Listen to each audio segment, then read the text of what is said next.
Hola a todos, me da mucho gusto saludarlos nuevamente, espero que se encuentren muy bien. El día de hoy en este episodio les traigo una nueva entrevista. Hablé con mi amigo Ricardo Morales sobre cómo podemos acelerar la producción agrícola sostenible. Y bueno, durante la conversación también me desvié, como ya es costumbre, en muchos puntos para preguntarle sobre otras cuestiones que me parecen relevantes. Sin más preámbulo, los dejo con esta entrevista que creo que es la más larga que he grabado, pero tiene ahí un pequeño truco porque al final Ricardo me entrevista a mí, por eso el tiempo de esta entrevista se alargó demasiado. Obviamente estoy muy emocionado, es la primera vez que uno de mis invitados me hace preguntas, entonces a ver qué les parece. En esta ocasión me acompaña un invitado de lujo que es Ricardo Morales, ahorita les voy a platicar un poco más sobre quién es Ricardo. El día de hoy vamos a estar platicando sobre temas bien interesantes relacionadas con la producción agrícola en México. El tema central va a ser justamente la producción agrícola sostenible, pero estoy seguro de que vamos a tocar muchos otros temas interesantes y también temas que son importantes y hay que poner sobre la mesa. Antes de comenzar, Ricardo, buenos días, ¿cómo estás? ¿Cómo te encuentras? Muy contento de estar aquí contigo, Olmo. Muchas gracias por la invitación. No, al contrario, muchísimas gracias por estar aquí. Para ponerlos un poco en contexto, les platico rápidamente. Ricardo es economista de la UNAM. Es maestro en políticas públicas por la London School of Economics and Political Science. Trabajó como consultor en diversas fundaciones y organizaciones hasta que en 2004 fundó su empresa actual en la que trabaja actualmente, que es Agroder, dirigiendo el área de consultoría desde entonces. Desde ahí ha liderado más de 400 proyectos en toda la República Mexicana, Norte, Centro y Sudamérica, en Europa y también en África, enfocándose en temas como producción primaria, conservación natural y desarrollo sostenible. Ricardo ha liderado y colaborado en diversos procesos e iniciativas de gran relevancia a nivel nacional, como pueden ser el Programa Especial de Seguridad Alimentaria, la Iniciativa Nacional de Mercados Orgánicos, la Estrategia Nacional Red, Reservas de Agua y Estrategia de Biodiversidad, y también de impacto a nivel internacional como Agua para Alimentos, Mejoramiento Biológico de Suelos, la Alianza de Investigación sobre Huella Hídrica y Comités de Valoración de Servicios Ambientales. Ricardo ha sido un gran impulsor de la producción agrícola sostenible a distintas escalas y de hecho forma parte del Grupo Mundial de Expertos elegidos por la FAO sobre impacto ambiental en la producción de alimentos. Pues digamos, una biografía, una introducción muy impresionante. Ricardo, comencemos contándonos desde tu punto de vista parte de tu historia. ¿Quién eres? ¿A qué te dedicas actualmente? Muchas gracias, Olmo, y gracias por tan generosa introducción. Como bien dijiste, yo dirijo el área de consultoría en Agroder. Es un despacho de consultoría que fundamos hace ya 21 años. Antes de eso yo trabajé algunos años en la FAO y previamente en algunas organizaciones no gubernamentales relacionadas con el campo. Y a raíz de lo que decía en estas dos fases previas, en las ONGs y en la FAO, me di cuenta que yo quería dedicarme a esto, pero ponerle un sello propio. Y entonces fue cuando decidimos fundar Agroder. Hemos tenido una trayectoria que yo calificaría como de mucho aprendizaje y muchos retos. Hemos podido conocer mucha gente en distintas latitudes que nos han ido ayudando a conocer cómo se van venciendo los retos y las adversidades que hemos tenido en el sector primario y la conservación principalmente para alcanzar este tan anhelado desarrollo sostenible. Y bueno, sí, es, digamos, una parte muy resumida de la experiencia. Creo que tú lo mencionabas bien al principio. Hemos podido vincularnos en muchos proyectos y cada vez tratando de impulsar más, y porque creemos en ello, un desarrollo sostenible en el sector primario. Ya que mencionas el tema de desarrollo sostenible, quiero empezar por una pregunta que parece muy obvia. ¿Debemos acelerar la producción sostenible? Y te lo pregunto por lo siguiente, ¿no? Pareciera que todos estamos con el chip de los objetivos de desarrollo sostenibles ahí que todos conocemos. Pareciera que todos estamos interesados en que la producción agrícola sea cada vez más sostenible y que le estamos metiendo presión a esto. ¿Realmente lo estamos haciendo y realmente debemos de apurar este proceso? Preguntas muy complejas. Voy a tratar de ser lo más concreto posible. Primero el desarrollo sostenible va más allá que nada más los objetivos de desarrollo sostenible. Estos ODS es la forma en la que muchos gobiernos a través de las Naciones Unidas se ponen de acuerdo en fijar metas y objetivos en distintos temas, uno de ellos agricultura y alimentación, para poder lograr estar en donde nos gustaría para el 2030. Más allá de si se van a lograr o no, hay formas de darle seguimiento muy puntual por país y por indicador a cómo vamos en cada uno de ellos. Creo que cumplir con un numerito muchas veces puede tener varias consideraciones inferiores e inferiores no en jerarquía, sino inferiores en la manera en la que se integra un indicador. Y creo que esto es en donde vale la pena concentrarnos. Tú preguntas si necesitamos acelerar la transición. Cumplir el número no va a significar que esto esté llegando para todo el mundo. Sí, en el planeta, el principal usuario de agua que hay es la agricultura, el principal usuario de Sí. suelo es la agricultura, una de las principales fuentes de emisión de carbono es la agricultura, el principal motivo de pérdida de cobertura forestal y en muchos lugares de pérdida de biodiversidad es la agricultura. Podemos seguirnos así, ¿eh? O sea, hay muchos casos. Entonces, la respuesta creo que es, y no nada más diría obvia, la respuesta es necesitamos haberlo hecho ya hace mucho tiempo, pero necesitamos hacerlo procurando al mismo tiempo que en un planeta en el que la población está creciendo y cada vez consume más, poder asegurar la seguridad alimentaria. La seguridad alimentaria se entiende como que eh, todo el mundo tenga alimentos en calidad y cantidad suficiente para satisfacer necesidades básicas. Entonces no se trata nada más de decir ya no vamos a producir más, sino vamos a producir más inteligentemente. Y esto debe conllevar tres desarrollos de manera paralela. El desarrollo sostenible se entiende desde mi muy particular punto de vista con la experiencia que hemos adquirido como algo que tiene tres pilares fundamentales. La primera parte es que este desarrollo tiene que ser sano.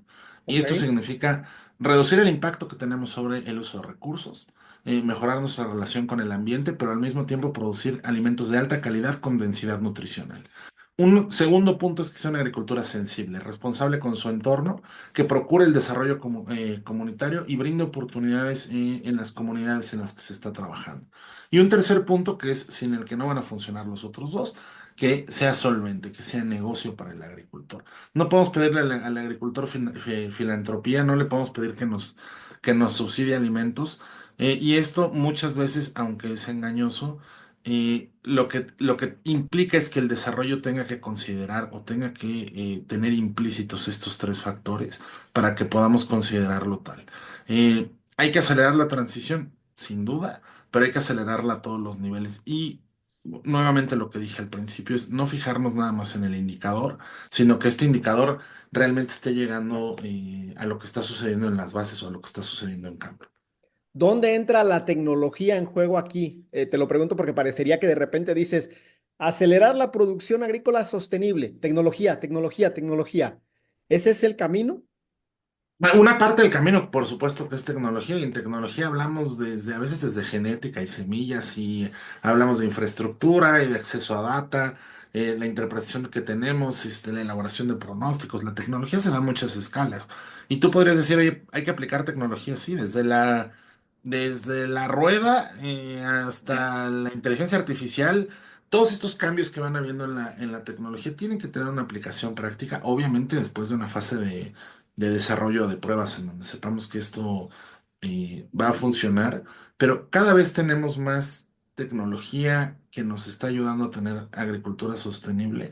No podemos esperar el momento óptimo porque eso, cada año alguien te va a decir, oye, es que ahora sí vienen las innovaciones, ¿no? Y este año vienen cosas mejores. Ayer hablaba con un socio de negocios que tenemos nosotros y me decía, este año es el tipping point para la tecnología en México. La tecnología en el agro, perdón. Y yo pensando, Ajá. eso llevo oyéndolo desde 1998, ¿no? Cada año alguien te dice, oye, es que viene algo nuevo. Cuando empezaron a meterse GPS, cuando empezaron a meterse, seguramente antes, cuando empezaron a meterse semillas híbridas, veníamos diciendo lo mismo, cada vez va a haber más innovaciones. Lo importante es que las que hay sean accionables y tengan un acceso ecuménico, que los productores puedan tener acceso a estas innovaciones, porque si no, están a la mano de los grandotes y lo que hacemos es incrementar la brecha entre el que va muy adelante, que se puede tecnificar, que puede reducir costos, puede acceder a mejores mercados, y el que está atrás cada vez lo estamos mandando más para atrás. Lo que necesitamos es que esta tecnología con lo que hay ahora permee a la parte de los productores para que todos puedan tener acceso a ella. Eso sin duda es un reto, pero si me preguntas, la tecnología es clave, sí, entendiéndola como algo que puedan accionar los productores. Oye, en este sentido, qué bueno que lo mencionas, todo es tecnología, ¿no? De repente a veces pensamos solo en tecnología como aquellas plataformas digitalizadas o los sensores o los ERPs. Si quitamos todo lo demás y dejamos esto que te comento en este momento, ¿por qué crees que no han tenido a lo mejor el impacto que a las mismas empresas les gustaría haber tenido? ¿No? Y aquí hay varios comentarios de gente con la que yo platico que me dicen, ¿sabes qué? Pues vende una solución, en este caso tecnológica digital, muy buena, probada, validada, pero me cuesta mucho venderla. ¿Qué problema crees que hay ahí de fondo? Mira, yo creo que, bueno, sin duda cada caso podrá ser diferente. Yo creo mucho en tratar de entender tu mercado, tratar de entender lo que los mueve, los drivers, los motivantes de compra, lo que hace que un productor quiera invertirle. Por un lado están muchos experimentos fallidos que se han tenido con tecnología, en donde se ha invertido en estas grandes innovaciones o como decíamos en los tipping points de tecnología que hubo ya hace 5, 10, 15 años y que a lo mejor no resultaron. Eso es parte de lo que hace que muchas veces los agricultores sean escépticos a algunos de estos cambios. Otro puede ser también la orientación que se le da a la tecnología en función de pesos y centavos. Cuando el productor va a invertir en una tecnología, generalmente espera o que le mejore significativamente los costos de producción, que lo ayude a reducirlo, o que le expanda el horizonte comercial, que le mejore condiciones de mercado, lo ayude a producir más, lo ayude a producir mejor, o lo ayude a cumplir ciertas características que le está pidiendo su comprador. Hay un tercer grupo que se está fijando mucho ya en temas de resiliencia, que es que pueda ser fuerte ante los efectos adversos, principalmente los retos climáticos, pero también contingencias de mercado, contingencias regulatorias. Ok, Y cuando la tecnología te está acercando a una de estas tres, reducir costos, incrementar potencial comercial o adaptarte a estas exigencias que puedes tener voluntarias o obligatorias comerciales, creo que el productor va a querer entrarle al tema. Yo creo que es más de, o sea, no te quisiera decir que es un tema de estrategia comercial, pero creo que hay una parte de eso que es entender lo que está buscando el agricultor y otra que es, pues estás luchando también contra la mala fama que hemos creado muchos de los que hemos ofrecido servicios y que en algunas ocasiones pues han fallado estas cosas. No creo. Entendiendo un poco por dónde va la pregunta, no creo que sea que el agricultor le tenga miedo a la innovación tecnológica. Yo creo que o sea, los grados de adopción son diferentes. Yo más bien creo que es un reto, o sea, la adopción es un reto en la medida en la que los podemos convencer. Nadie está peleado con su lana. O sea, si el productor le dice, oye, vas a ganar más dinero, no te va a decir, oye, no quiero, ¿no? O si sí. el productor le dice, oye, vas a producir mejor, tampoco creo que te diga, no quiero producir mejor. Claro que va a querer producir mejor. Parte es el encanto o y la seducción comercial en la que puedes encauzarte con tu cliente o con el agricultor. Oye, allá por 2010 que yo empecé a escribir, o mis primeros intentos de artículos, yo era muy ¿cómo decirlo? Fanático de la tecnología agrícola en el sentido de que decía, este año esta tecnología ya va a cambiar todo radicalmente y no pasaba, ¿no? Y al siguiente año ahora sí va a explotar esto. ¿Crees que en algún momento en el agro vaya a haber una explosión de adopción tecnológica gracias a alguna tecnología específica? Yo creo que la ha habido varias veces, Olmo. A veces te pasa que como estás en el día a día no notas la transición porque a veces es gradual, ¿no? Las transiciones en el agro difícilmente se dan de golpe, casi siempre son transiciones graduales. Yo creo que se han dado, si tú reflexionas un poco cómo ha cambiado la agricultura del 2010 para acá, no nada más en la tecnología que se emplea en los cultivos, sino en todo lo que pasa en post cosecha o en la elaboración de insumos, te vas a dar cuenta que ya hay varias revoluciones.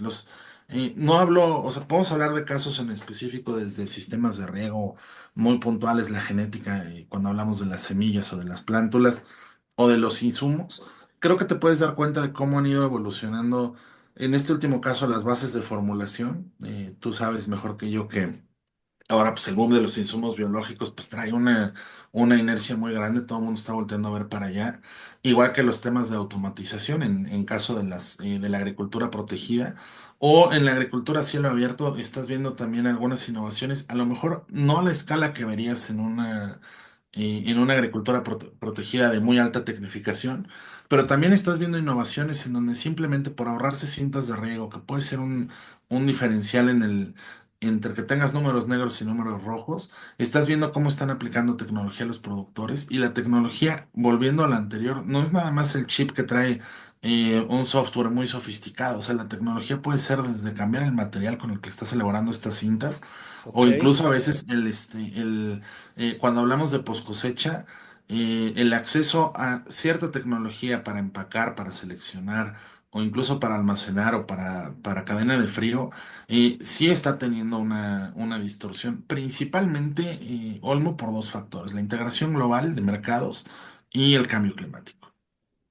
Oye, en el caso de la integración global, a lo mejor sin mojarte mucho en temas de política, pero ahora con el gobierno nuevo de Estados Unidos, parece que se está rompiendo, ¿no? La integración global. ¿Crees que vaya a afectar justamente a conseguir una agricultura en México y en el mundo más tecnificada y más sostenible? Es una buena pregunta. Mira, hay un autor muy, que yo leo mucho, que dice de repente: no te guíes de hipotéticos, ¿no? O sea, no te claves tanto en esos escenarios que a lo mejor parecen poco plausibles. Hace poquito que alguien preguntaba esto mismo de los aranceles, alguien decía: eso no va a pasar. Es como cuando de chiquito te decían: si no limpias tu cuarto, pues no vas a poder hacer tal cosa, ¿no? Entonces, oye, si no me haces caso, te voy a poner aranceles, ¿no? No sé si va a pasar o no. Hay gente que opina así, hay otras personas que sí escucho que están muy preocupadas. Creo que ambos escenarios deben de considerarse. Yo creo que toda restricción comercial que vayamos teniendo va a tener un impacto en la forma de producción local. Gran parte de la configuración que tiene ahorita la agricultura mexicana se debe a esta integración global que se viene dando.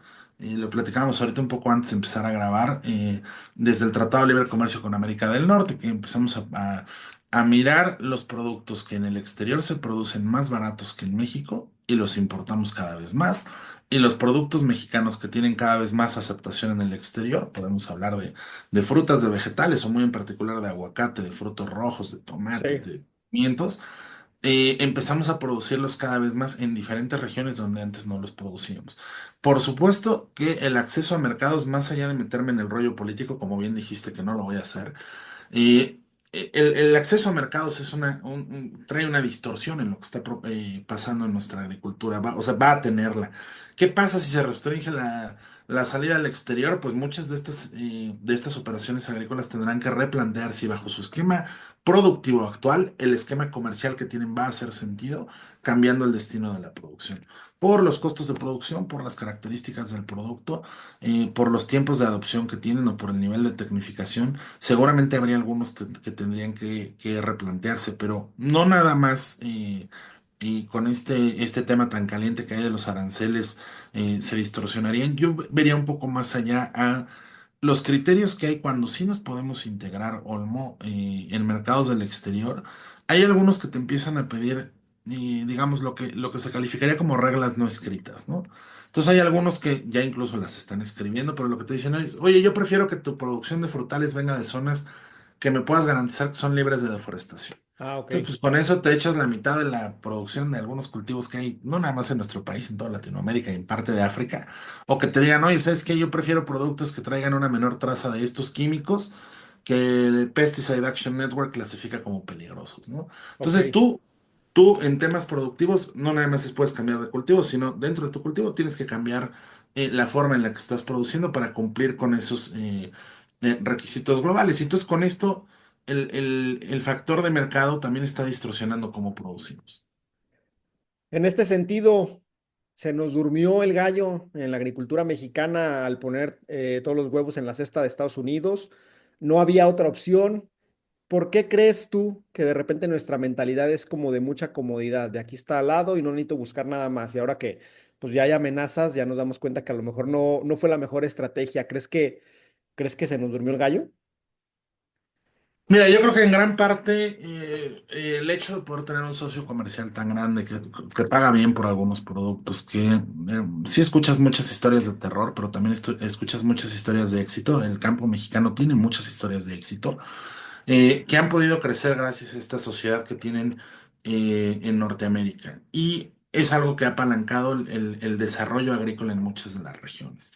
Dicho eso, en paralelo en el mundo no había un estatismo, también crecieron los mercados. El mercado europeo de aguacates ya casi iguala o incluso hay quien dice que ya supera el de Estados Unidos. Y México Vaya. ahí como proveedor no pinta tanto. ¿Por qué? Porque como bien dices, estábamos viendo nada más a nuestro vecino del norte y no estábamos exportando a Europa. Hay muchos factores, uno es distancia, por supuesto, otras son las condiciones de acceso. En temas de estacionalidad ya había algunas soluciones que pueden alargar vía de anaquel o soluciones de cadena de frío que son más costosas, pero no vimos esos mercados. Y quien está viendo más ese mercado es, por un lado, Latinoamérica, que es uno de los principales proveedores de alimentos a Europa y África, que es el que está creciendo más su participación en estos mercados europeos. Entonces, ellos son los que están mandando. O sea, los que están mandando en Europa, por ejemplo, en términos de frutas, de vegetales y de ornamentales, ellos son los proveedores. Nosotros ya no somos ahí un jugador importante, salvo en algunos casos muy específicos, pero se ha entendido de una forma distinta. Entonces, nos dormimos, pues más bien aprovechamos, digamos, la ventaja que teníamos de la proximidad, de buenos precios. No habíamos visto la necesidad o un riesgo latente de que algún día pudiese cerrarse la frontera o que dejara de tener un crecimiento, una expansión comercial. Y no miramos estas otras alternativas. Hay excepciones, hay empresas y hay cultivos que sí han mirado los mercados europeos y asiáticos y que están teniendo muy buen éxito, pero definitivamente no fue una estrategia coordinada el que ingresáramos a esos mercados, son una minoría. Muy bien. Oye, volviendo a la línea de agricultura sostenible, desde tu perspectiva, ¿cuál es el mayor obstáculo de todos para que nos impide justamente tener una agricultura cada vez más sostenible? Digo, sé que habrá uno y mil retos, problemas, obstáculos, como le quieras llamar. ¿Cuál es el mayor de todos? Mira, primero, yo creo que seguimos hablando antes también de agricultura sostenible, porque uno de los pilares es la rentabilidad, y si a ti te cierran un mercado, pues dejas de ser solvente y entonces estás poniendo en riesgo esa triada que decíamos de agricultura sana, sensible y solvente que podías tener. Yo creo que para adoptar la agricultura sostenible un poco más hacia adelante, el paso que yo veo que es un diferenciador en los productores es la voluntad. O sea, y la voluntad es entendida como algo de quiero hacerlo y debo tener las herramientas a la mano para lograrlo, ¿no? Tú decías tecnología y hablábamos ahorita de mercados, ¿no? Y por mencionar el otro pilar también que podíamos hablar de salud.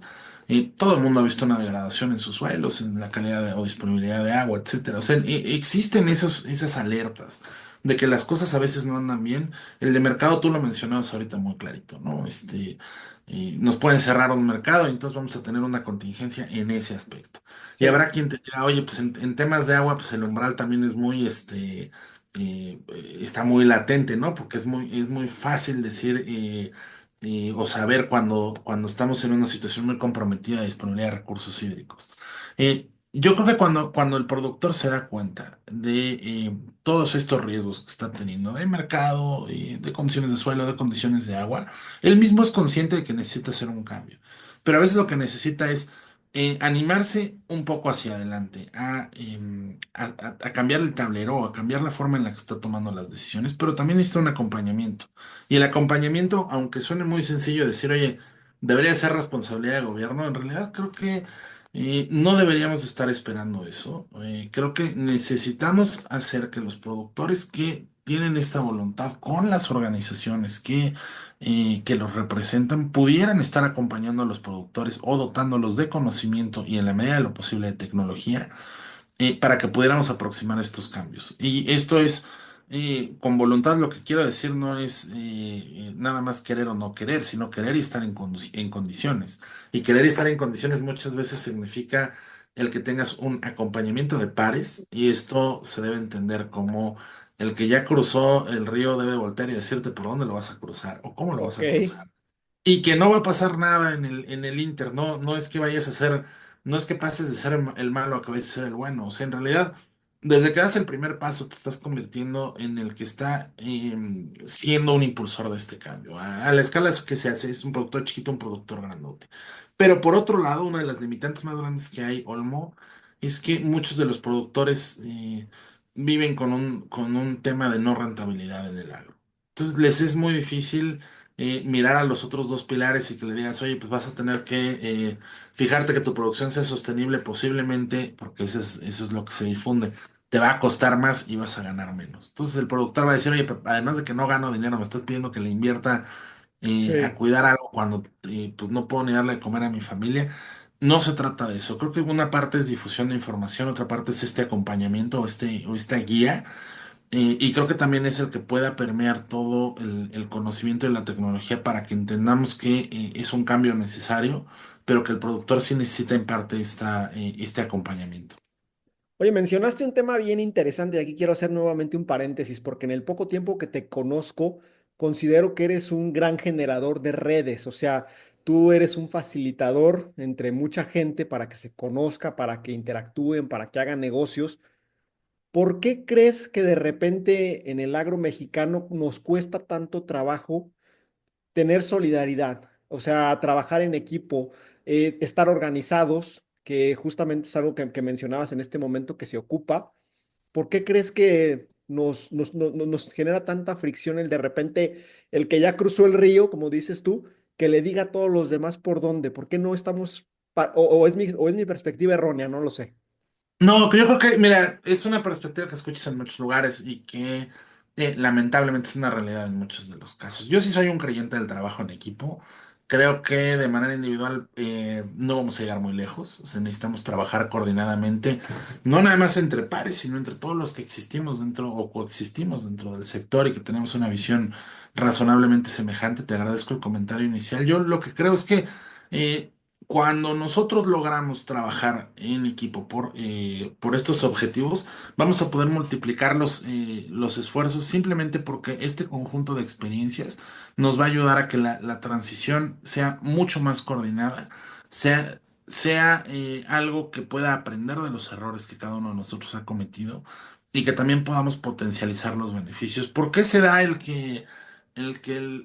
por ahí muchas veces lo he escuchado, ¿no? Que dicen el peor enemigo de un mexicano es otro mexicano, ¿no? Sí, O el mexicano no le gusta ver que alguien trepe. Yo creo que eso he visto que ha cambiado en algunos segmentos. En el agro también, afortunadamente, he empezado a ver que ha cambiado. No se da en todos los casos. ok. Muchas veces creo que puede ser el temor a que te coman el mercado, a que pierdas tú alguna oportunidad porque la vaya a ganar el de al lado. Yo creo que en realidad lo que debemos de ver es, los mercados son lo suficientemente grandes como para que quepamos todos. La agricultura mexicana es inmensa.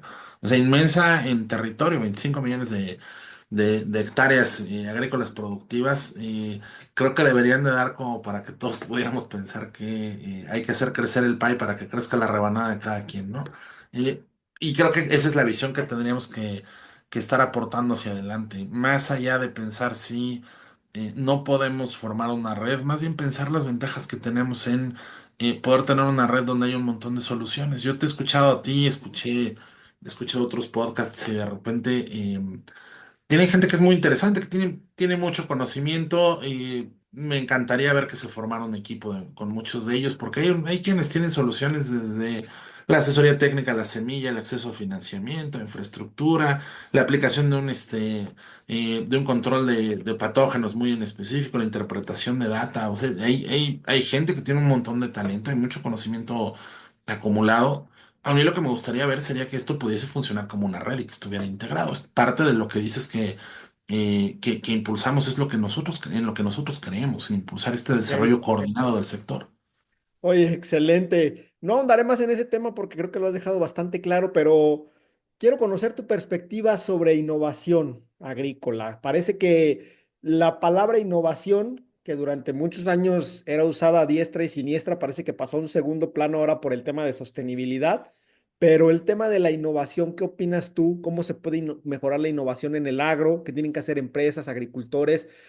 ¿Qué es lo que has visto desde tu experiencia que funciona para innovar? O sea, para realmente innovar. Mira, yo creo que te comentaba hace rato, cuando quieres entrar al agro, yo creo que hay tres factores, le adicionaría un cuarto, pero ese es el tema económico, tú tienes que estar fijándote que el productor vaya a mejorar sus condiciones, ya sea porque le reduces costos o porque le mejoras calidad de producto o volumen de producción, etcétera, que le puedas mejorar las condiciones al productor. Lo segundo creo que es que lo puedas ayudar a producir de una manera más armoniosa con los recursos que emplea, no nada más los ambientales, también los humanos. Y cuando hablo de uso armonioso de los recursos humanos, hablo de un trato humano a los colaboradores que están en las agrícolas y que podamos ir todos un poco más allá de lo que habitualmente se nos solicita que les brindemos. Creo que hay otro pilar que a veces se deja de lado, que es el reputacional. No nada más es el cumplimiento con regulaciones o con requisitos del mercado. Yo quiero hacer las cosas bien porque quiero ser bien visto y quiero que mi marca se posicione. Entonces yo creo que las innovaciones deben de estar, nuevamente hablo de estos tres pilares, de agricultura sana, sensible y solvente. Yo creo Ok, que las innovaciones deben de dejar de estar buscando nada más cumplir con una de ellas, sino que deben de estar pensando en que sea algo que le facilite al agricultor o a la agricultura en general, el que pueda estar acercándose a tener una agricultura un poco más integral en estos tres aspectos, y fortaleciendo también el que no por pedirle avances en una traiga un detrimento de alguna de las otras dos. O ya. si lo trae, que exista un mecanismo con el que podamos mitigar estos impactos o que podamos paliarlos un poco para que el desarrollo pueda ser integral en este sentido. No nos va a servir de nada una agricultura que produce mucho, pero agota con todos los recursos naturales. Tampoco nos serviría de mucho una agricultura que le genera muchos recursos a una agrícola, pero la comunidad en donde está no tiene acceso a agua, no tiene generación de empleos. Y tampoco nos serviría conservar íntegramente los ecosistemas si cada vez hay más gente padeciendo hambre en el planeta. Creo que por esto es por lo que las innovaciones tienen que estar centradas en estos tres pilares. Si estás hablando de tú vas a tener ventajas, vas a disminuir los riesgos, vas a poder cumplir con las regulaciones y vas a cuidar el aspecto reputacional. Entonces creo que ahí es en donde tienen que ir las innovaciones. Si esperas una respuesta más de, oye, pues me gustaría que hubiera tecnología de este tipo, creo que hay gente que se dedica a hacer una cantidad exagerada de ciencia aplicada a la agricultura y de innovaciones, usando el término erróneamente para describirlo. Pero hay gente que está creando muchas soluciones para el agro, que a veces son así bien puntualitas, que te resuelven algo muy específico, cada Sí, vez vas viendo más. Pero creo que tenemos que tener esta visión integral, porque si no, vamos a regresar a la visión que teníamos en los setentas o que tenía la gente que se dedicaba a esto hace muchos más años, en donde era vamos a resolver un problema y vamos a ocasionar, o sea, por cada problema que resolvemos ocasionamos 30 problemas más, ¿no? Y sí, creo que eso ya no, ya está superado, ¿no? Debería estar superado. excelente. Ricardo, cuéntanos, ¿qué es Agroder y qué ofrece tu empresa Lagro? Mira, nosotros somos un despacho que damos servicios de consultoría. Nosotros nos dedicamos a distintos temas. Damos planeación estratégica, inteligencia de mercados, hacemos algo de estudios de política pública, por supuesto proyectos de comunicación. Con todo esto integramos proyectos de planeación estratégica. Esto en el sector primario, y producción de alimentos mayoritariamente. Conservación natural, trabajamos con algunos ecosistemas, con algunos indicadores clave en específico. Todo esto encaminado al desarrollo sostenible. Nosotros creemos en el desarrollo sostenible y trabajamos para impulsarlo. Ayudamos a empresas que desde agrícolas, asociaciones de agricultores, a identificar objetivos, a trazar proyectos y planes que puedan ayudarnos a acercarse a cumplir estas metas que van teniendo. También ayudamos a muchas organizaciones que quieren venderle al agro, a entender cómo funcionan estos mercados, qué le preocupa al productor, cómo encontrarlos, a segmentar los nichos, a clarificar la oferta de valor. Y también hacemos algunos estudios más puntuales, como te decía, planeación estratégica, entendiendo que nosotros no tenemos dos proyectos iguales. Tratamos primero de entender qué necesita nuestro cliente, qué podemos aportar y proponerle una solución basada en las necesidades que tiene con objetivos muy puntuales de mejora o de consecución de estos logros. Entonces, es más o menos lo que hacemos, no lo hago yo nada más, somos un equipo, hay gente que tiene muchos años en el equipo, Pati, Roberto, Roy, puedo mencionarte a varios de ellos, que cada uno con un perfil diferente, vamos aportando en cada uno de los proyectos en distintas regiones. Afortunadamente hemos tenido oportunidad de trabajar y de colaborar con proyectos en distintas latitudes en el planeta. Y esto también procuramos no nada más, por supuesto, otorgar los servicios profesionales con la más alta calidad y ética disponibles o de las que somos capaces, sino de aprender lo que estamos viendo en otras regiones y traerlo de regreso en beneficio de los proyectos que vamos teniendo. A grandes rasgos, eso es lo que hacemos, Olmo, vinculándonos con muchas instituciones y organizaciones, tratando de que esto le traiga beneficios a todos ellos, como decías, promoviendo una red de colaboración en pro del desarrollo sostenible. Y apelando un poco a tu faceta de empresario, ¿qué se necesitan? Dame tres factores clave que se necesitan para tener una agroempresa exitosa. Este, no estoy seguro si sea yo la persona adecuada para contestarte esa pregunta en el espectro tan amplio que hay en el agro, porque puedes dedicarte a muchísimas cosas, pero lo No, primero es creer. desde tu punto de vista, desde tu Mira, lo primero experiencia. es creer en lo que estás haciendo. O sea, tú tienes que ser el primero que esté convencido de que lo que estás haciendo, lo sabes hacer, que vas a aprender en el camino. Y por supuesto que quieres aportar con los demás, quieres ayudarlos a que también se puedan desarrollarse. Creo que una segunda parte es reconocer el punto en el que estás parado, quitarte la soberbia, quitarte el ego. Y sobre todo cuando estás empezando a reconocer que hay muchas cosas que vas a aprender. Yo cuando fundé Agrader tenía 24 años. Vaya. Había claramente muchísimas cosas que no conocía. Tampoco, la verdad es que tampoco visualicé el alcance que podíamos llegar a tener. Cuando ves para atrás, muchas cosas son gratificantes, otras pues seguramente fueron dolorosas, pero en el camino vas a ir creciendo, pero tienes que entender que vas a aprender. O sea, que tú crees en lo que estás haciendo, que era el factor uno que te decía. El segundo es vas a aprender. Y el tercero es, creo que necesitas identificar que vas a requerir aliados. Y aliados no es nada más clientes. Y tu cliente puede convertirse en un buen aliado, pero tú necesitas tener gente con la que puedas ir acompañando procesos. No solo son recomendaciones, son aprendizajes, es la red de contactos a la que puedes ir accediendo, es el prestigio que vas a ir ganándote, pero tienes que entender que esto no lo vas a lograr solo, que vas a requerir de un trabajo colaborativo. Entonces yo creo que los tres factores que te diría, quizá hay más, seguramente hay gente que se dedica al desarrollo organizacional que te podrá decir muchos, habrá quien te hable de gobernanza, de transparencia, de estrategias de ventas, etcétera. Yo creo que cree en lo que estás haciendo, entiende que vas a ir aprendiendo y que vas a necesitar de más gente, ¿no? Y también no te sirve nada hacer un fregonazo en lo que estás haciendo si no eres bueno para vender. Tú necesitas vender para poder operar y poder administrar los recursos que tienes.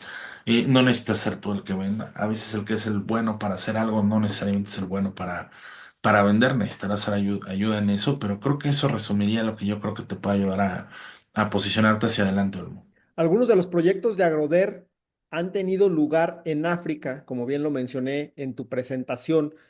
Cuéntame por qué en África y también cuéntame qué es lo que ves en la agricultura en África, porque al menos aquí en México, pues conocemos Norteamérica, escuchamos de Sudamérica y Centroamérica, medio conocemos de Asia y de Europa, pero África es nuestro gran desconocido. ¿Qué hay allá de la agricultura?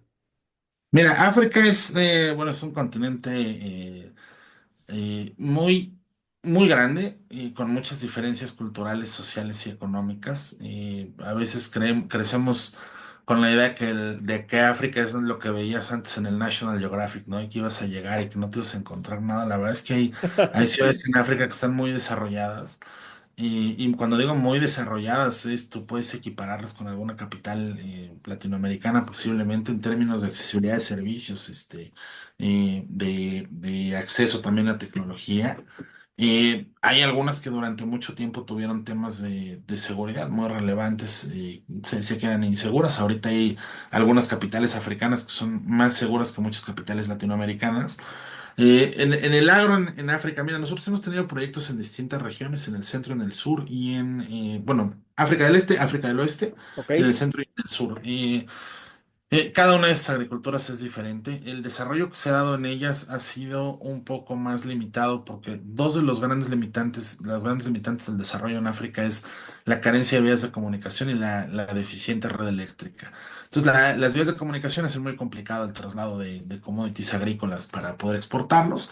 Y la deficiencia en red eléctrica, pues nosotros vemos desde el agro el tema de cadena de frío, ¿no? O sea, no tienes energía eléctrica, es muy difícil que puedas acceder a Sí, cadena de frío. Pero la gente que se dedica a temas, por ejemplo, de salud, lo que te dice eso hace que también no haya acceso a medicamentos y por eso la mortandad en algunas regiones es más complicada. Uno de vaya. los proyectos que llegamos nosotros allá a África fue bueno, fueron algunos a través de la FAO, llegamos allá a la parte de Virunga y de Ruanda, etcétera. Y hay otro proyecto que tuvimos que fue bueno, que hemos tenido, que es un proyecto más ambicioso, que es como mejorar el tema de cadena de frío mediante acceso em, a cuartos fríos impulsados por energía fotovoltaica, con lo que ya no dependes del acceso a red eléctrica. El tema de comunicaciones sigue siendo un reto, pero esto permite que un productor, una zona que es muy buena para producir, que tiene muy buenas condiciones, pueda producir algo que va a requerir mayor distancia o mayor tiempo de traslado, porque va a poder tener acceso a cadena de frío inmediatamente después de corte o en primera milla. Entonces, estos sí son diferenciadores de desarrollo, no nada más por el valor de las exportaciones o por el valor del comercio, sino porque muchas veces esto abona a la seguridad alimentaria local. O sea, ayuda a que lo que se está produciendo en una región, una buena parte de eso, pueda permanecer localmente y pueda mejorar las condiciones nutrimentales y de acceso a alimentos y también, por supuesto, el acceso a mercados. ¿Qué hay de diferente? Mira, creo que África es la zona del planeta en donde hay más tierra que se identifica como arable que no está siendo utilizada actualmente en la agricultura. Entonces, pues la Ok, zona que posiblemente va a crecer más.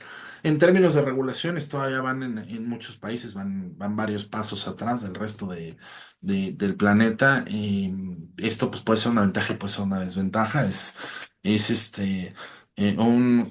tiene las condiciones ideales para que pasen cosas muy buenas, pero también a veces para que pasen cosas muy malas.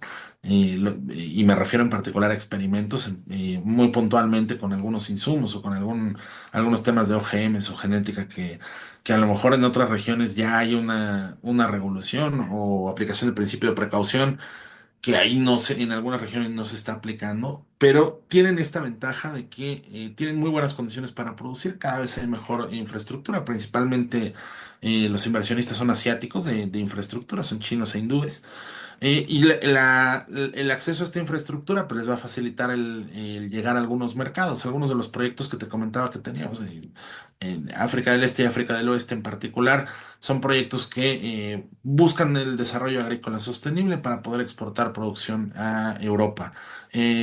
Frutales, algunos vegetales, en algunos casos también de granos. Muchos de ellos siendo ya jugadores importantes en los mercados africanos. ¿Qué tiene de interesante? Pues además de que es algo en lo que todavía se va a desarrollar en todos los temas en el mercado, las regulaciones y la manera en la que permean las innovaciones agrícolas en el territorio. También hemos encontrado nosotros que, bueno, hay una buena demanda por servicios como los que ofrecemos nosotros, porque es un ok. sector que está creciendo de manera interesante, Olmo. Mencionaste organismos genéticamente modificados y aquí necesitamos pisar poquito lodo. ¿OGM sí o OGM no? ¿Cuál es tu postura?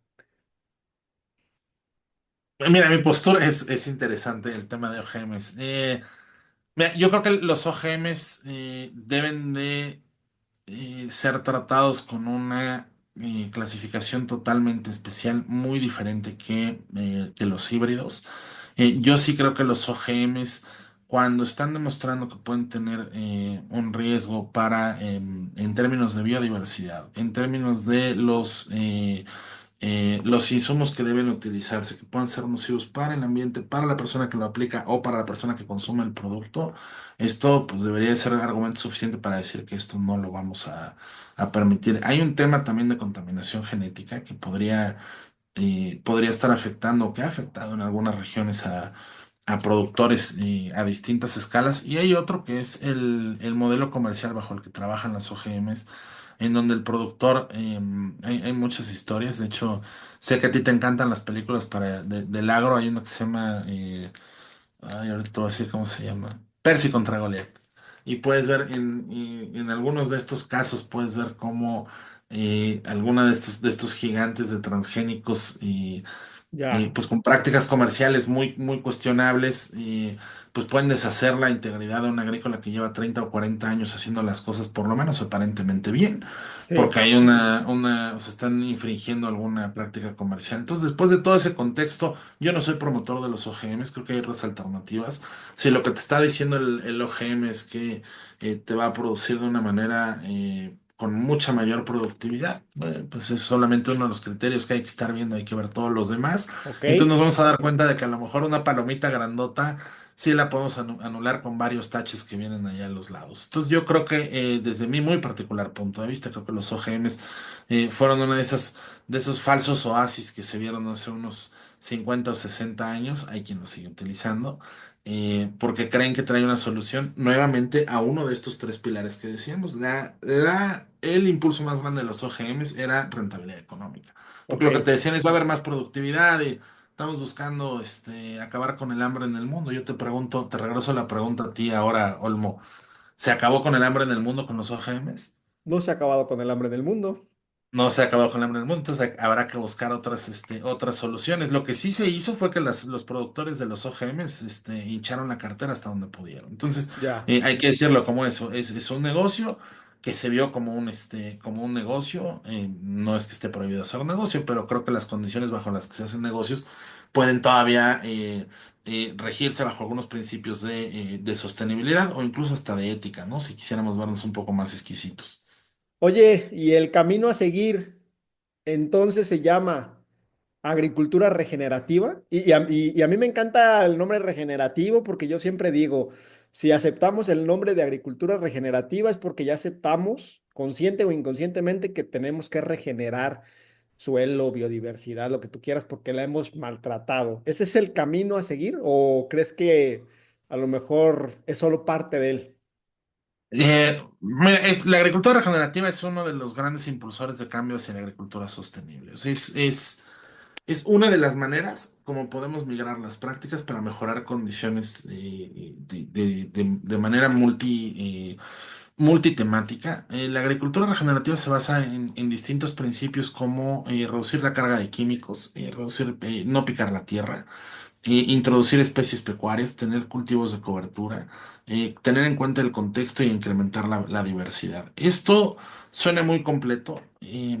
No necesariamente es para todos los productores. Hay muchos tipos de agricultura sostenible. La regenerativa es de las más, digamos, renombradas. Pues, está de moda, por supuesto, y la han tomado como bandera muchas organizaciones grandotas, etcétera. Siempre corres ese riesgo, ¿no, Olmo? Cuando algo son muy famoso, todo el mundo se quiere colgar de ahí, ¿no? Entonces, Sí, ahorita ves todas las empresotas muy grandotas, todo el mundo dice, no, yo tengo agricultura regenerativa en 400,000 hectáreas. Y te vas a ver una de las 400,000 y resulta que dejaron de picar tierra un ciclo. Y fue lo único que hicieron. Pero te dicen, estoy haciendo algo de agricultura regenerativa. greenwashing.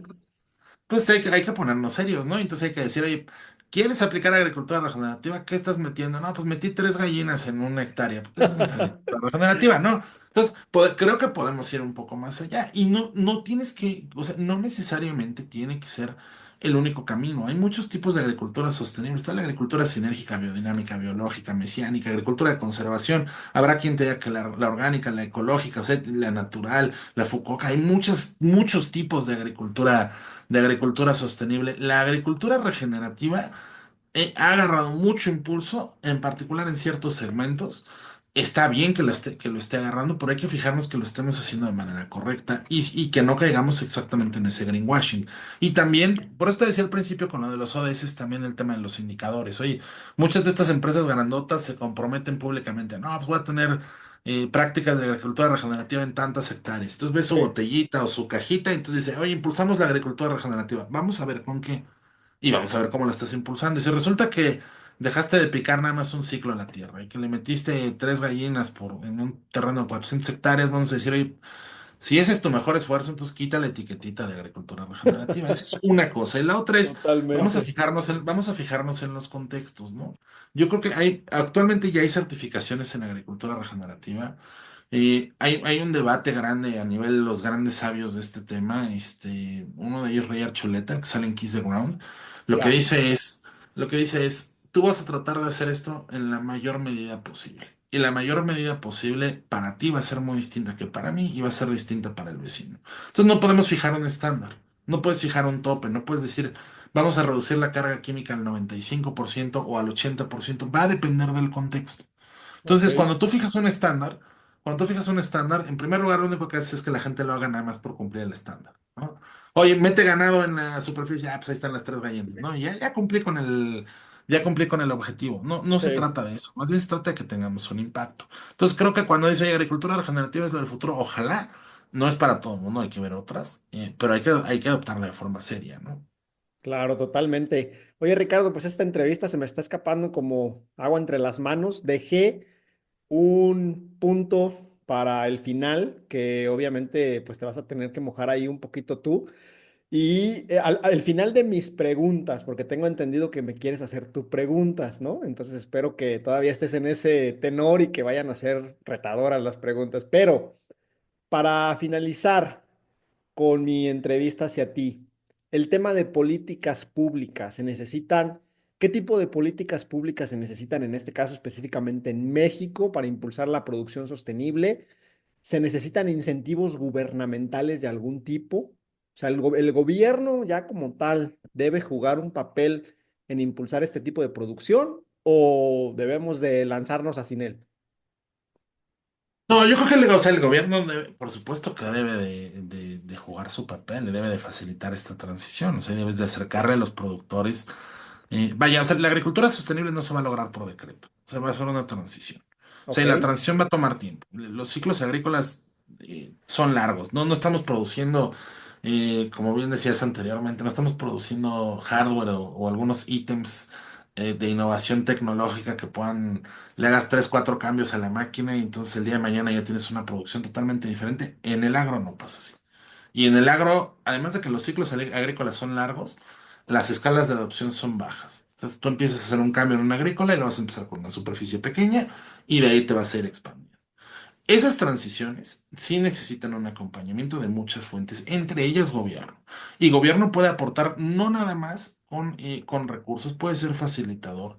El gobierno también es el que en muchas ocasiones tiene la capacidad de determinar de qué tamaño es la cancha de juego, cuáles son las reglas de juego. Y creo que con eso también puede ir incentivando el que si tú viéndolo en términos así un poco más puntualitos y si tú lo que quieres es impulsar la producción agrícola sostenible, pues facilitar el acceso de insumos y de tecnología sostenible, desde facilitarles los trámites, los permisos, acompañar a quien está desarrollando esta tecnología, acercarla a los productores. Sí, el económico es un punto de vista importante, pero también el nivel de adopción, transferencia de tecnología, desarrollo de capacidades.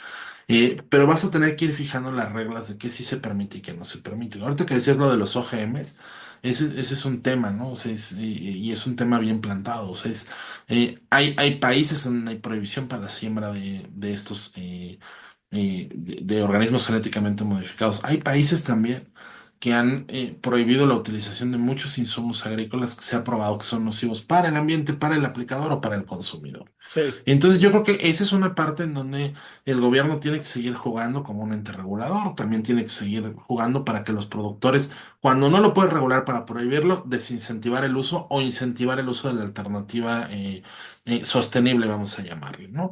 Y incentivarlo no es nada más, oye, pues te lo voy a pagar, te lo voy a pagar, te voy a enseñar a usarlo.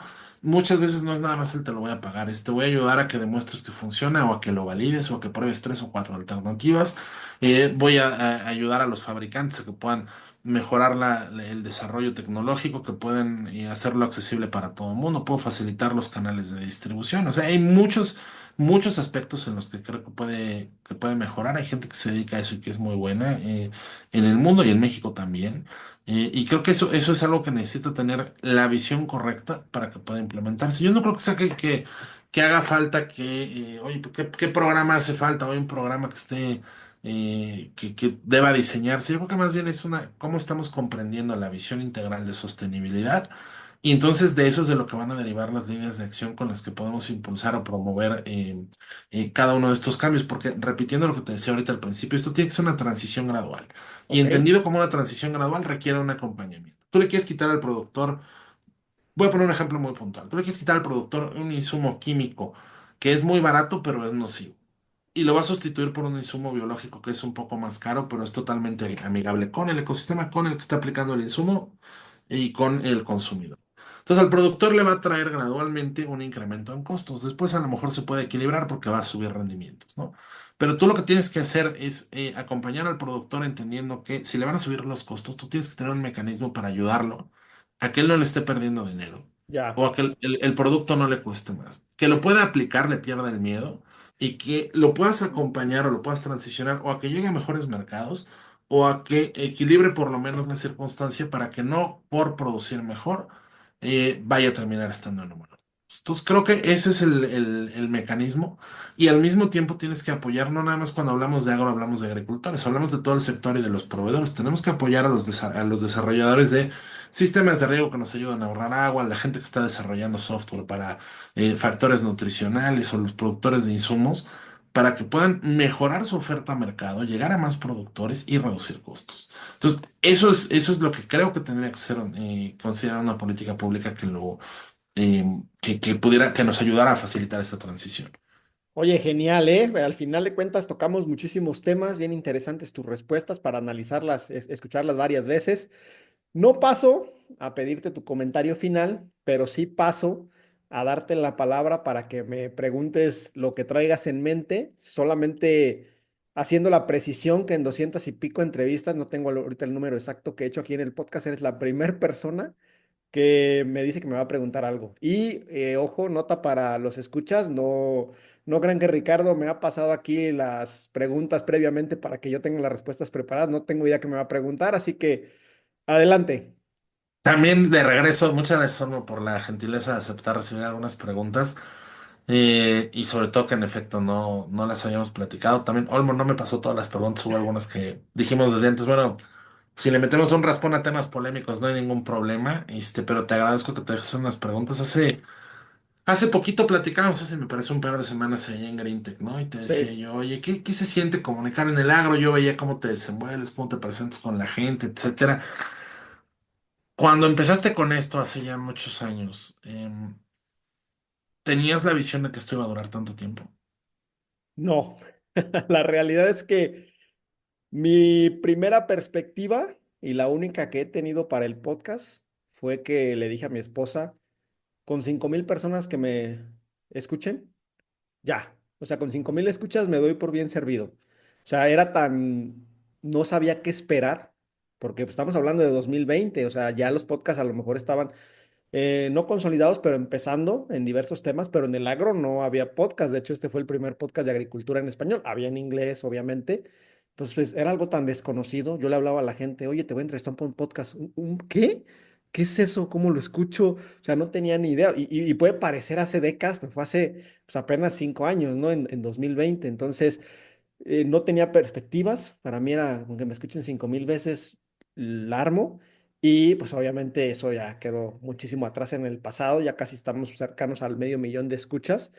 Entonces, desafortunada o afortunadamente, nunca he tenido perspectivas para el podcast. Que yo te comentaba allí en el Green Tech, es un hobby. O sea, para mí el tema del podcast es un hobby, me ha dejado algo de dinero, he tenido algunos patrocinadores, pero para mí es un hobby y sobre todo lo vi yo como un punto de contacto. O sea, tener la excusa de un podcast, pues tiene aquí a un Ricardo Morales, que pues es un integrante muy valioso del agro, Gracias. dándome una hora y media de su tiempo. Y así he tenido, pues de todo tipo, ¿no? Desde agricultores, directores de empresas que están súper ocupados, pero que me han dado 1 hora o 2 horas para grabar. Entonces, para mí siempre fue un tema de hobby, lo sigue siendo, y más recientemente un tema de conexión, ¿no? De, ¿sabes qué? Pues quiero entrevistar a este, me interesa que me cuente qué está haciendo, aprender yo de esta persona.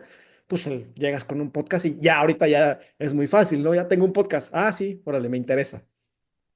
Además, ya muchísima gente te conoce, ya desde que sin avisar alguien te comparte un episodio en donde a lo mejor mencionan algo que te interesa o te mencionan, esa pues mucha gente ya lo está escuchando, ¿no? Sí. Oye, Olmo, cuántas entrevistas llevas en el podcast? Llevo poquito más de 200, posiblemente 200, de 507 episodios, posiblemente 230 han sido entrevistas. Obviamente los primeros 2 años fue un tema yo de presentar todos los episodios. ¿Por qué?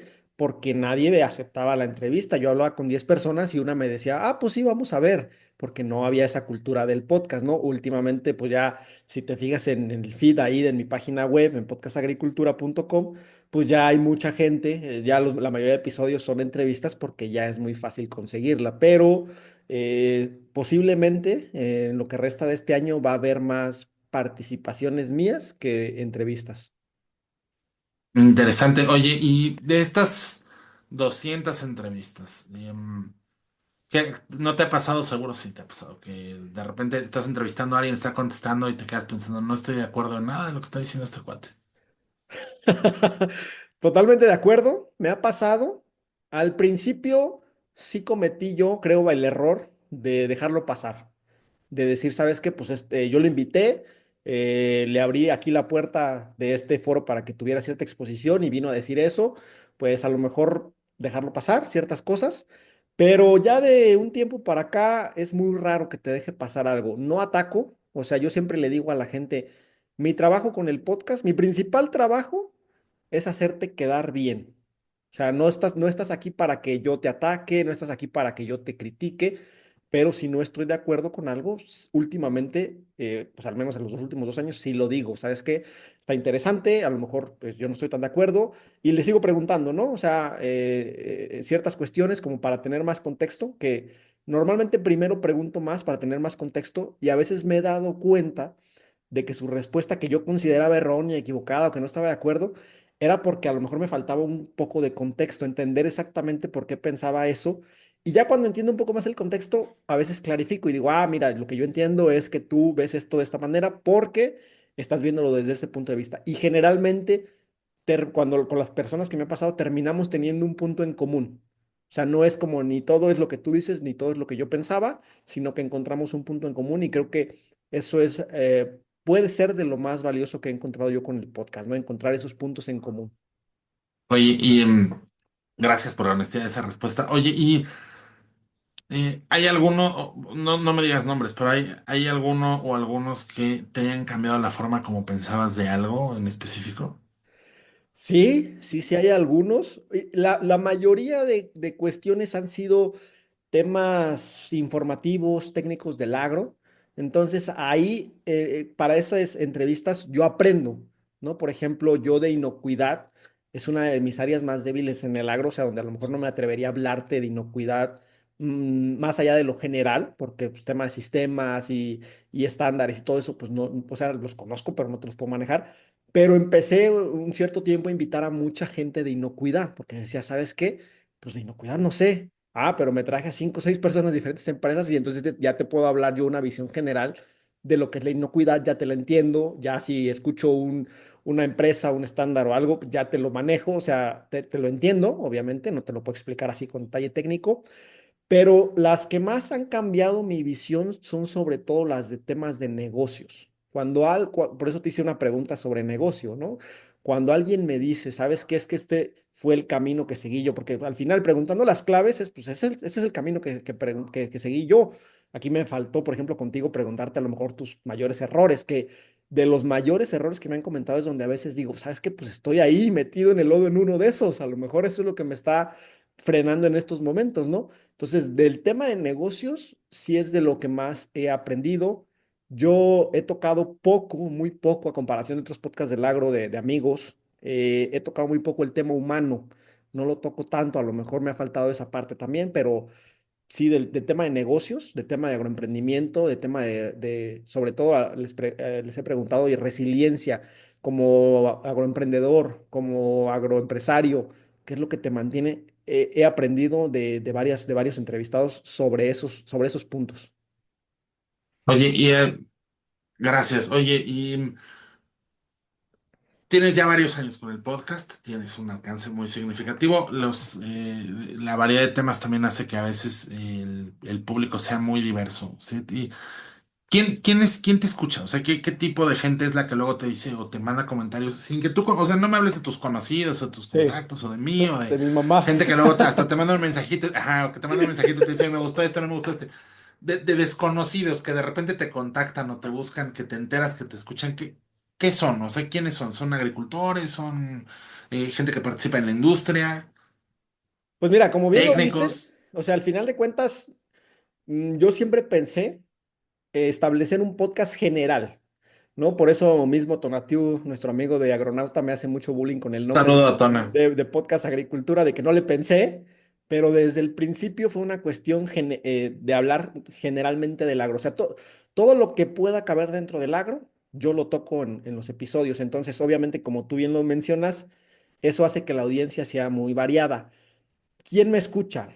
Mi suposición, primero, voy a empezar primero con mi suposición, es viendo las estadísticas, el mayor rango de edad que me escucho está entre 24 y 34 años. Entonces yo siempre he supuesto que son profesionistas agrícolas relativamente jóvenes y ya esa suposición, pues la he validado en ciertas ocasiones porque normalmente la gente que me manda mensaje es, soy Inge, estoy en tal cultivo, estoy en tal región, voy aquí en la camioneta. Mucha gente me ha escrito normalmente para decirme, estoy en la camioneta o en el carro y voy a tal región y te estoy escuchando. O sea, eso es bien común para mí, es lo más común, o sea, que la gente me diga, estoy en la camioneta. Entonces yo pienso, refuerzo mi idea de que se trata de ingenieros relacionados con el agro relativamente jóvenes. Pero luego la vida te da muchas sorpresas, ¿no? Me ha tocado así que de repente encontrarme en eventos con gente que, pues a lo mejor no te esperas que te escuche, ¿no? Pues yo tengo, por ejemplo, muy marcadas un par de experiencias ya con directivos de empresas agro grandes, que dices tú, pues este no tiene tiempo en su vida más que gestionar el monstruo de empresa que dirige y a lo mejor su familia, sus amigos. Y me ha tocado, ¿sabes qué? No te escucho muy seguido, pero escuché tal, tal, tal, tal. Con esto estoy de acuerdo, con esto no. Y a ver qué día entrevistas a uno de mis inges, ¿no? Y así, entonces me ha tocado que de repente ese tipo de cuestiones.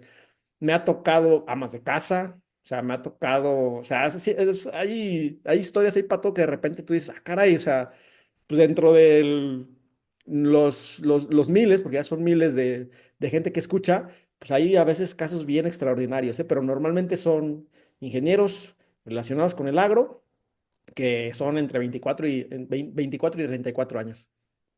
Oye, ¿y alguno de esos casos extraordinarios, alguno que te haya dicho o me gustó mucho o no me gustó nada? ¿Alguno así que puedas platicar? No quisiera mencionar nombres, pero sí he tenido de No, todo. sin nombre, sí. Sí he tenido de todo. Al final de cuentas, sí hay gente que yo soy muy receptivo. Normalmente, si alguien me dice, ¿sabes qué? Pues este episodio no me gustó, no se lo hago saber a la persona si es una entrevista o si es mi episodio donde yo hablé, pues digo, bueno, a ver, ok, no te gustó, está bien, te respeto, dime por qué. A mí lo que me interesa siempre es obtener el razonamiento detrás de la gente, porque a veces si al principio, o sea, las primeras veces que me dijeron, ¿sabes? O que me escribían, ¿sabes qué? Estás mal o esto no me gustó, sí me pegaba. O sea, sí me daba para abajo, era como, y yo aquí esforzándome, ya no quiero hacer podcast, ya no quiero grabar.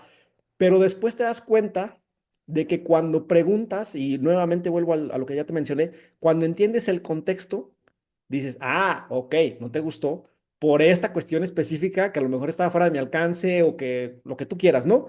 Pero ya es entender. Entonces, cuando alguien me escribe y me dice, ¿sabes qué?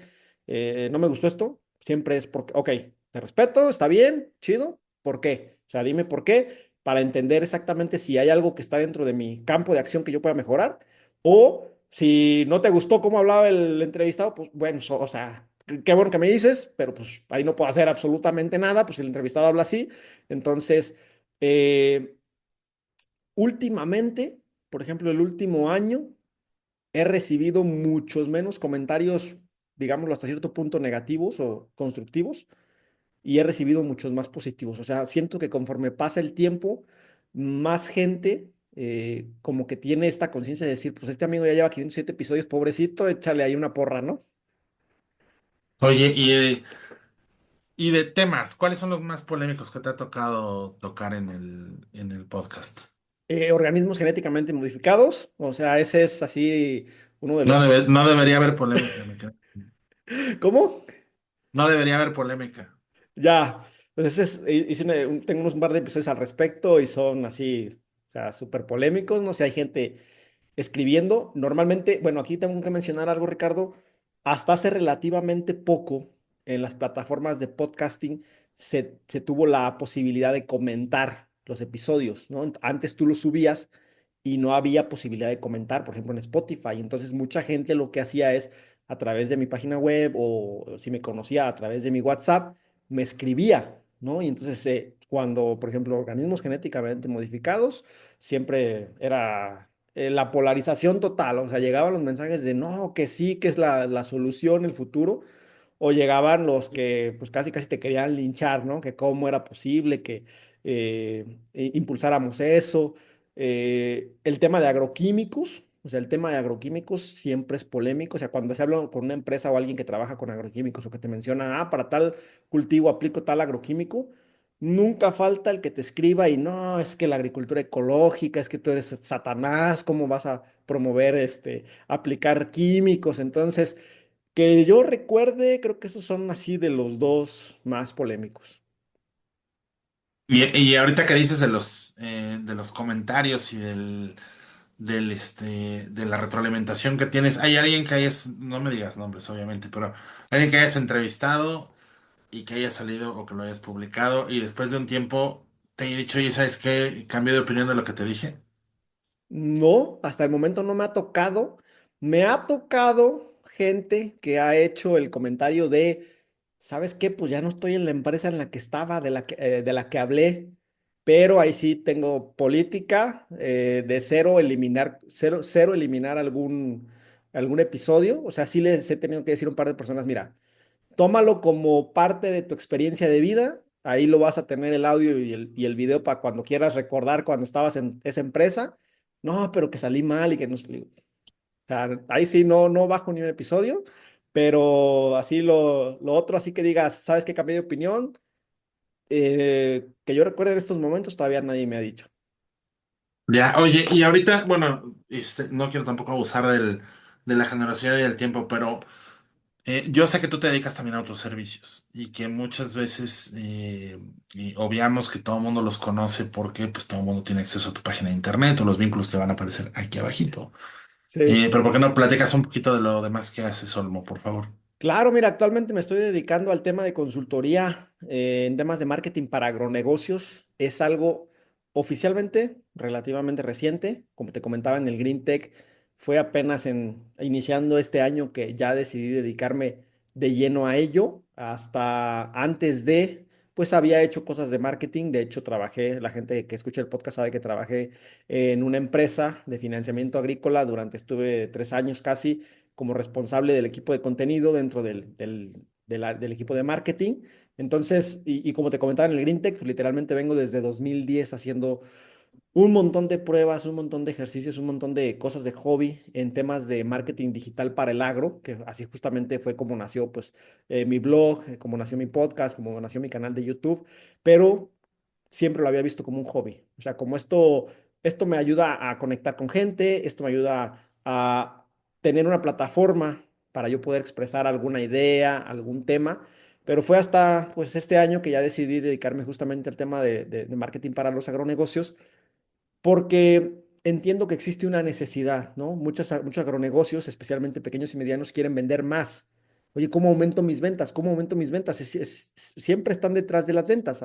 Sabemos que en el agro, pues las empresas grandes consolidadas, pues esas ya literalmente hacen marketing y publicidad solo por mantener un prestigio y mantener su presencia de marca, pero los pequeños y medianos negocios en este sector, pues literalmente están batallando siempre para conseguir más ventas, en este caso para captar más prospectos y convertirlos en clientes, pero veía yo que no se estaban haciendo o que ciertas cuestiones no se hacen de forma correcta o de forma adecuada. ¿Por qué? Tengo yo muy presente en la mente varios conocidos que tengo que son solopreneurs, o sea, tienen su negocio del agro, pero son ellos solos. Entonces, pues dices tú, primero, mis respetos, obviamente, ¿no? Porque aventarte solo a emprender en el agro, pues es literalmente aventarte a matar un dragón muy grande. Qué bueno que haya gente queriéndolo hacer, pero al estar solos muchas veces priorizan, bueno, normalmente priorizan todo menos publicidad y marketing. Entonces luego están, tengo un buen producto, tengo un buen servicio, llevo 2 o 3 años desarrollando esto, ya pedí financiamiento, ya me endeudé, van haciendo todo conforme el manual, pero no venden. Nada más por la simple y sencilla razón de que son invisibles. Y también le pasa a empresas medianas tirándole a grandes. De repente resultan invisibles. Y, por ejemplo, platico con mucha gente de empresas que venden una solución tecnológica digital, sensores o RPs o software, lo que tú quieras. Me dicen, oye, Olmo, pues tengo una excelente solución. Está aprobada en España, en Alemania, en Argentina, pero en México no pega. Digo, no, no es, el problema no es tu solución, el problema es que eres invisible todavía en este mercado. Entonces, obviamente, el tema de marketing es para alinear justamente ciertas acciones, ciertas estrategias para que seas más visible y te conozcan. Entonces, pues justamente yo ofrezco ese tipo de servicios para tratar de darle mayor visibilidad a los agronegocios. Oye, y muchas gracias, Omar, y mucho éxito en ese camino, porque sé que Gracias. lo estás respaldando con, aunque digas que lo empezaste este año, en realidad lo estás respaldando con todo lo que has hecho durante varios años y el aprendizaje que has tenido pues no nada más en este espacio, sino como decías, en otros espacios en los que has colaborado. Oye, Sí. ya nada más por último, qué ves hacia adelante en el podcast? ¿Y qué temas te faltan? Más bien, de qué te gustaría estar hablando en el futuro? Ah, qué buena pregunta. Y es justamente lo que te comentaba de que este año posiblemente empiecen a ver más contenidos míos que entrevistas. Y es que justamente creo que en variedad y calidad de entrevistas no puedo pedir más. Obviamente sé que la gente del agro que he entrevistado pues es nada a comparación del porcentaje de la totalidad de gente del agro que existe, pero creo que ha habido una variedad importante para darle voz a diversas personas en diversos temas. Eso está, casi tema que me menciones, tema que está hablado de una u otra manera. Eh, lo que creo que me hace falta con el tema del podcast es justamente volver un poco a mi origen, que mi origen fue por necesidad, como te comenté, de que yo hacía los episodios porque pues nadie quería ser entrevistado, pero estoy planeando justamente una vuelta a esos orígenes y decir, a ver, ok, le he dado una plataforma, le he acercado una plataforma a muchas personas para que emitan sus mensajes. Ahora pronto, muy pronto este año, justamente lo que yo quiero hacer es decir, muy bien, vamos a bajar el número de entrevistas un poco, no es que vaya a dejar de haber, pero ahora quiero yo utilizar mi propia plataforma para decir varias cosas que creo yo que se tienen que poner sobre la mesa. Van a ser temas un poco difíciles seguramente, que a lo mejor no todo el mundo quiere escuchar o no todo el mundo esté de acuerdo, pero a estas alturas de mi vida con el podcast como proyecto, créeme que estoy listo para que me digan, ¿sabes qué estás mal? ¿Sabes qué eso no es cierto? ¿Sabes qué no sabes? Porque ya, o sea, después de 507 episodios se te resbalan muchas cosas, ¿no? Como te digo, yo trato de ser de aprovechar mucho el feedback gratuito que me dan y trato de entender y cómo puedo mejorar, ¿no? Por ejemplo, incluso ahí dentro de la gente que me da mucho feedback es Tona justamente, que en un principio, te lo puedo decir, cuando conocí a Tona me fastidiaba un poco porque bueno, decía, bueno, es que nada le agrada, nada le gusta, pero cuando empecé con esto, a ver, ok, está bien, te lo acepto. ¿Por qué? Ya iba entendiendo y eso es a mí algo que me ha ayudado a mejorar muchísimo. Entonces sí quiero yo volver a ese origen de decir, ¿sabes qué? Pues voy a salir yo hablando sobre varios temas, porque uno de mis objetivos es posicionarme como analista del agro, ¿no? Entonces, a lo mejor hay gente que dirá, no, pues tiene la visión sesgada o no sabe todo lo que se necesita. Voy con todo eso, o sea, al final acepto mis limitantes y quiero yo ser reconocido como un analista del agro gracias al podcast, entonces seguramente, pues por esta razón, voy a entrevistar a menos personas y voy a hacer más episodios yo. ¿Hay más frecuentes o con la misma frecuencia? Yo creo que con la misma frecuencia, sí. Qué interesante. Oye, aprovechando una última pregunta. Ahorita decías que Adelante. vas a estar tocando temas polémicos y como analista en el agro, vas a seguir concentrándote en México o tienes ya un vistazo como en meterte de repente en otras regiones? Híjole, yo creo que sí mi mayor concentración de momento es México, es donde creo que entiendo un poco más las dinámicas del agro. Tengo conocidos y justamente gracias al podcast he entrevistado a gente de muchos otros países, especialmente de Sudamérica, y creo que llego a entender ciertas dinámicas entre países o a nivel global. En este caso, algo que normalmente, que creo que nunca he dicho aquí en el podcast, es que me gusta mucho la geopolítica, escucho muchos podcasts de geopolítica, entonces me trato de entender a veces justamente un tema geopolítico, cómo puede impactar en temas del agro. Es algo que normalmente no explico o no hago y es algo que me gustaría hacer, pero sí creo que de inicio más centrado en el tema de México y pues ya posiblemente si no está tan duro el hate, pues ya le damos al mundo. No, pues no hay que dejar de pensar que a lo mejor es un siguiente paso, pero suena muy interesante, hermano. El mejor de los éxitos con eso y gracias por dejarte hacer preguntas. No, al contrario, Ricardo, te agradezco y pues nada, para finalizar esta conversación, que te agradezco muchísimo por tu tiempo y disposición, sé que eres un hombre del agro muy ocupado, que tiene ahí muchísimos proyectos en la mente, que a veces me faltó preguntarte, oye, ¿cómo coordinas tantísimas cosas, tantas reuniones, redes, viajes, etcétera? Pero bueno, ya me lo dirás después. Dame tu comentario final para la audiencia.